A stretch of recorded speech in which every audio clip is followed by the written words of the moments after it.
This is Crackdown 3. We're here on Xbox Series S. Be sure to like the video. Subscribing is great as well. So this is the third entry in the Crackdown series. If you do find this interesting, I should mention that Crackdown 1 and 2 are entirely free. That's right, you don't have to spend a dime. They are completely free games on Xbox, which is kind of awesome. And a good precursor to getting ready for the magic, or the power and combat and style that is Crackdown 3. Which is a game that was a little overbuilt up in terms of expectations and gameplay, which I largely attribute to, well, Xbox pretending that this is like a huge AAA franchise when it's a fun AA boom explosions crazy chaotic sandbox game. But you know, you get what you get. Remember, skills for kills, agent. Skills for kills. So this is a game that you can play alone, or you can play with someone else in online co-op for 2. And then there's also a different spin-off mode of this game. So you can essentially play the campaign, but there's also this, I think it's called like Wrecking Mode, or Wreckfest, or something like that. It's a standalone multiplayer. But the big issue there is that nobody plays it, and it's dead. So it's not worth downloading. So I thought I'd give you a fair warning, but that is technically part of this game, is the multiplayer that nobody plays. So this game has a long history, and I mean, we'll probably dive in and talk about that because, well, I didn't mean to do that. Aww. That sucks. That was a big mess up on my part to do that. That's on me for messing up like that. So let's dive in. Let's first talk about Series S here. So what are we getting here? It's 1080p, 30 FPS, there's HDR, there's VRR, which is variable refresh rate, which is kind of surprising that this game, I keep pressing the B button to do a slam down, which is a bit surprising because this is, you know, a last gen experience, so kind of neat that this one got that kind of support, because I can't really name too many other games from this era that actually, you know, provides that sort of thing. It's pretty cool. So in Crackdown, you are essentially this, you're an agent, and there's a lot of different, I'm giving up. there's a lot of different agent options you could choose from, like for like some level of personalization. And you kind of start as the small agent, and then as you gain skills through the collection of orbs, that was a secret orb. Sometimes you're collecting agility orbs. You will become slightly more powerful, and you will have more abilities to do crazier things as you aim to clean up the city. So this was basically like, you know, a new evolution for Crackdown. The visuals were sharp, the neon city was well lit in neon, and it actually is a pretty beautiful looking game, I suppose you would say, and one that does visually, I think, offer something that looked pretty good for the time. But the biggest problem was, again, Xbox pretending that this is a big AAA experience when it's not. Crackdown was always a AA big explosion crazy chaos game, and I think they kind of overburdened this franchise, and I think injured it really badly by doing so. I really don't know what they were thinking. It was kind of a bad idea to present this one like that. But the idea here is that you basically go around cleaning up the city, taking supply points so that you can spawn, battling the enemy, taking out big bosses, causing chaos, destroying things, and as you do stuff like melee, you build up your strength, you blow things up, you improve your explosives, you collect agility orbs, your agility level improves, you get larger, you become more powerful, you can jump higher, you can move further. You can do all this stuff. You can also choose to essentially go and play Keys to the City. So Keys to the City is sort of like this just fun mode where it's like basically cheating. You get all of these cool abilities, and you just get all the weapons, all the tools, all the cars, all the vehicles, anything you want. You just have a great time in it. I'm playing the campaign here because I might as well get some progress. So you finish the game, and then essentially you're just able to free roam and collect more orbs and do more things. And can I say this game seems to have an eternal night? Because I was trying to get, like, I literally sat there for I think 20 minutes at least trying to get this to daytime so you guys could actually see gameplay footage. I couldn't believe how long I had to wait. I literally could not believe that was a thing in this. Like, I was like, what, are you kidding me? Yeah, it literally seemed like a never-ending night, which was so weird. Genuinely confusing. So yeah, you're kind of working for the agency. You have like peacekeepers that kind of come out and help you, but you're doing big booms, crazy stuff. The center of the map's a little weird in this one because it's a lot more like weird random verticality and stuff like that. You're basically on like floating islands and that, but it's a lot more of a detailed map with like verticality and stuff. I'd say it's about scale-wise kind of like the other Crackdowns, but they've sort of made it, like I said, a lot larger and full of more basically depth to it. It's really quite neat in terms of like visuals and style, and I think they really nailed that part of the game. I just again think that people were expecting something like far beyond what the Crackdown series could be, which was disappointing. And as I said a couple times through, that's basically down to Xbox over advertising this one as some kind of crazy juggernaut. So when they first showed this game off, it was shown off with a level of destruction. It was the promise of the cloud. And I think like most things from Xbox in the last decade, it just failed to hit expectations. And it didn't deliver any, like, you were supposed to basically, they were like, with the power of the cloud. And this was when the Xbox like One first came out. They were going to be like, hey, you can blow up everything in the city. See a building there, you could just shatter it to pieces. You could do this in 4-player co-op. And yeah, I was like the only person that like wrote or talked about the fact that this game literally had its 4-player co-op cut like right ahead of launch.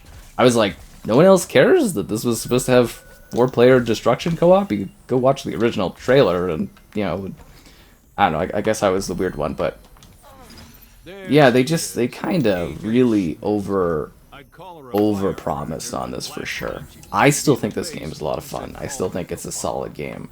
But I can definitely see where a lot of people would look at what this kind of became and be like, huh, it's just sort of the gameplay mechanics we eventually ended up with in Crackdown 2, but, you know, thrown into another game that's like a big, like, collect-a-thon with destruction and chaos and, you know, stuff like that. Which I think, again, people were expecting a lot more from this. I know I was. Why is it so? Is like a homing rocket thing? That might be the thing. Like, I'm trying to shoot my rockets, and it seems like it's a big homing rocket thing going on there. Ridiculous, what can you do? But I still think at the end of the day, I was pretty happy with this as a Crackdown game. As someone that was a fan of all the Crackdowns, I've seen them since they like launched and everything, and played them since they launched. This was exactly what I expected a third Crackdown to be in the modern era. I just really hate that the expectations for it became that.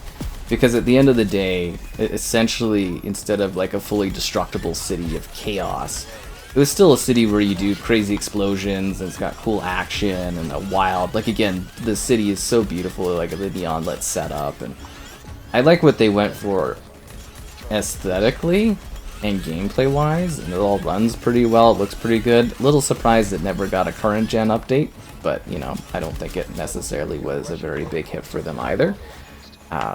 So that explains maybe why that happened. But still, it was a pretty cool game. It could have done with a bit of a like a frame rate bump up and stuff, and I think even on Series S it probably could have done more for resolution, but you get what you get. And it still looks pretty sharp and clean. Like the cell shaded like kind of aesthetic for the Crackdown series always looks really nice, even at lower resolutions. It still has like a really clear kind of aesthetic just because of the style it goes for. It just works really well. Monkey Moonshine, and I love all the like augmented reality like inclusions and stuff. It's really quite cool. Oh, they're driving right to me. I mean, I probably should have summoned a car at some point, but I'm not huge necessarily on the driving. I like to run around and destroy things and collect orbs. Orb collection is a huge part of Crackdown. It's a lot of fun. So going back to the destruction, which did make it into this at all, not in the slightest. That is where that Wreckfest type mode comes into play that I was talking about. So essentially, instead of the destruction being here, it was like a real-time cloud destruction in the multiplayer. And you know what? It's really cool.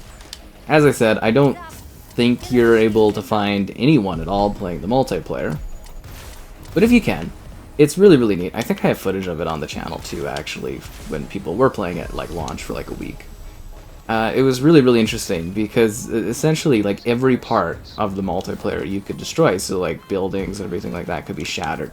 But it was really like more of like a facade of destruction as opposed to like something that really had any sort of like crazy gameplay depth or really anything that really, I guess you would say, evolved the multiplayer. Like, it was sick just like literally taking down huge structures and blasting each other. Like, it's a decently fun multiplayer, but it's really light on content. There isn't much to it. It's literally a standalone thing you have to download outside of Crackdown 3 by itself. It's its own client. So I think they were just kind of trying to bury it and mostly just be like, see, we delivered on what we promised, and like, you know, wow. And obviously that just really didn't happen. That's the biggest disappointment, is that there was just like, you know, these expectations again built up where I knew Crackdown wasn't going to be able to hit those, and I still had fun playing it, and I still enjoyed it for being a Crackdown game, and Crackdown 3 is still a great time.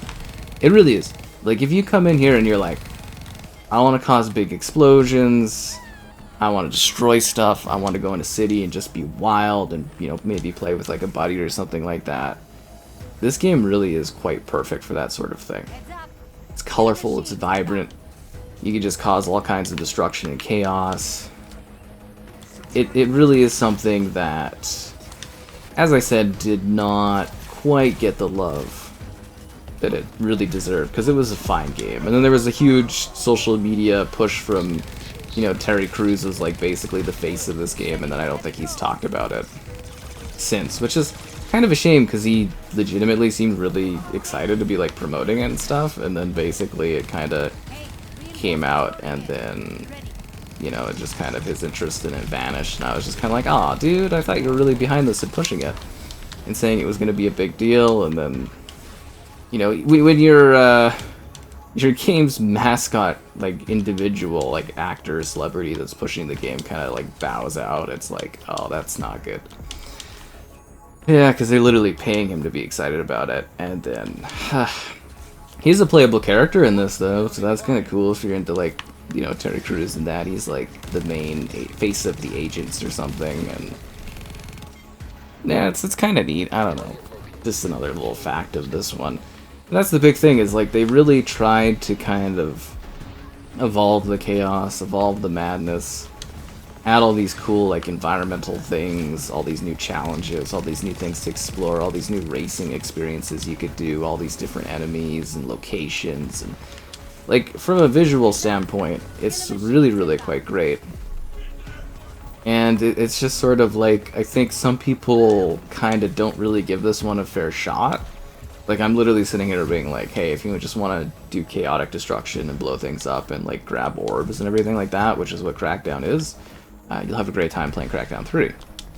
If you're looking for something of like crazy narrative substance and gameplay, like, I don't think you're necessarily gonna get that from this franchise. But like, you could play any of these games by yourself or in co-op. Like, it really is fun to play these in co-op and just cause mayhem together. It's really quite wonderful. This thing's still following me. Like, it has been chasing me for so long. Like, I guess at this point I could get in a car and like jet out of here, but it's kind of getting a little annoying, these creatures that are just like on me. But it really is sort of a sleek evolution for Crackdown. That's the biggest thing to kind of get across, is like, this is exactly what a modern Crackdown should have been. and it should have been more of like a supplementary game to other efforts from Xbox in regards to games that we're releasing. This is sort of like, hey, you know, you're releasing like Halo 3. Here's Crackdown that kind of builds up the excitement towards that release. It's just a really stellar experience. And that, again, was a major like pitfall of Xbox still to this day. It's just not having great support games like this. Because this is really quite an excellent title when it's sort of one of those games where you're like, this is a good year, right? And you'd be like, yeah, we had all these games, this game, and Crackdown. It was awesome. And not when the entire pressure of the entire calendar year is resting on Crackdown, because that is not what Crackdown is as a franchise. And I really, really, genuinely am salty about how they treated this series. I definitely will not forget that from Xbox. I still haven't, because this game came out a long time ago at this point. But we could have had more Crackdown experiences had they, you know, kind of kept things a little bit more in perspective. Uh-oh. City locked down. I don't like that one bit. Woo! Ah, they did. This is fun. This game really is quite cool. I think if you took this concept again and you did another Crackdown with it, it would work perfectly fine and it would be a great time. I think maybe one of the few pitfalls of this though is kind of like, I'm sure there's some degree of like question in regards to how you evolve the gameplay. As I had mentioned earlier, that was a big kind of thing here, is that it basically felt the same as oh, I got it, good, as Crackdown 2, which if you play Crackdown 2, it came out a long time ago, and Crackdown 2 is basically just Crackdown 1, like the same map and everything. But they added, I guess you would say, new abilities and stuff, and then those new abilities were adjusted for this game. So you're essentially coasting off of, you know, games from like well over a decade ago, and you're not really changing the formula too much. I'm getting hidden orbs like crazy.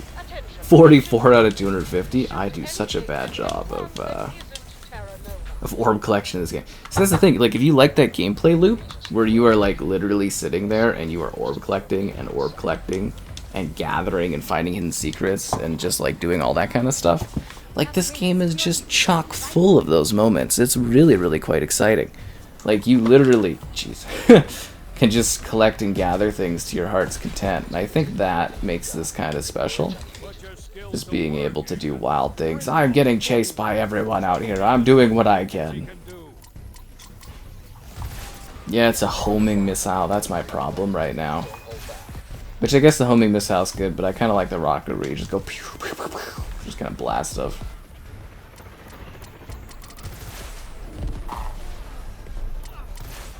There's so many of them on me. I don't know. I think they actually sort of nailed the formula though for Crackdown 3 in terms of gameplay.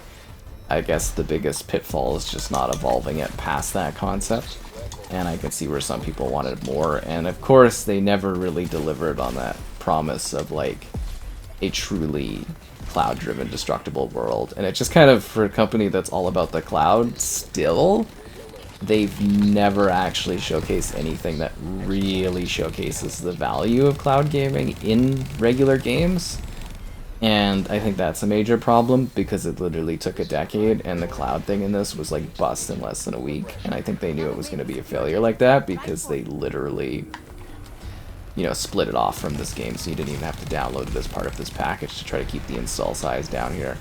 And I think that's a major mess up, because I don't know, the multiplayer would have been cool if there was more people playing it.